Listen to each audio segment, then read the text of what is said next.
Bianzi natakot at kinabahan sa gagawin nila ni Edo. Ano kaya ang gagawin nila mga ka-viewers? Ito ang pag-uusapan natin maya-maya lamang. Pakiusap patapusin ang video para malaman ang nilalaman nito at kung bago ka pa lang sa aking YouTube channel paki-subscribe para lagi kang updated sa video ng mga kalingap. Bago ang lahat mga ka-viewers. Sa episode part 77 ng EDSI ay muli na naman nagpakilig ang EDSI sa Manila. Dito nga sa part 77 ng EDSI ay namasyal ang dalawa at sa isang mall.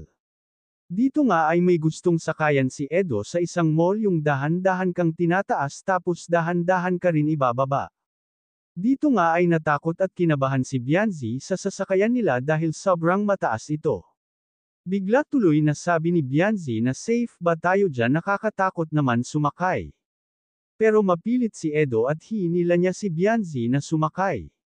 Habang nakasakay ang dalawa ay halatang natatakot pa rin si Bianzi kaya sinabi tuloy ni Kalingap Edo na huwag kang matakot, relax ka lang, sagot kita. Pero habang tumatagal ay hindi na natatakot si Bianzi dahil dahan-dahan lang naman ang tumataas ang sinasakyan nila. Dito nga sa sinabi ni Kalingap Edo ay marami na naman ang pinakilig ng dalawa. Habang nanonood nga ang mga supporter nila ay panay ang komento kay Kalingap Rab. Samot-sari nga ang mga komento na nakakatanggal stress daw ang EDSI pag napapanood nila at meron naman nagko-komento na nakakakilig ang EDSI. Dito nga sa part 77 ng EDSI ay nagulat ang cameraman na si Derek Joshua.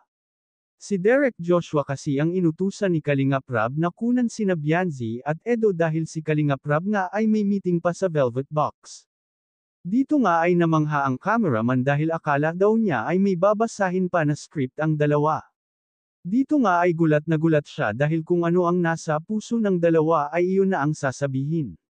Dito niya nalaman hindi scripted ang ginagawa ni Bianzi at Kalingap Edo, totoo talaga ang kanilang sinasabi.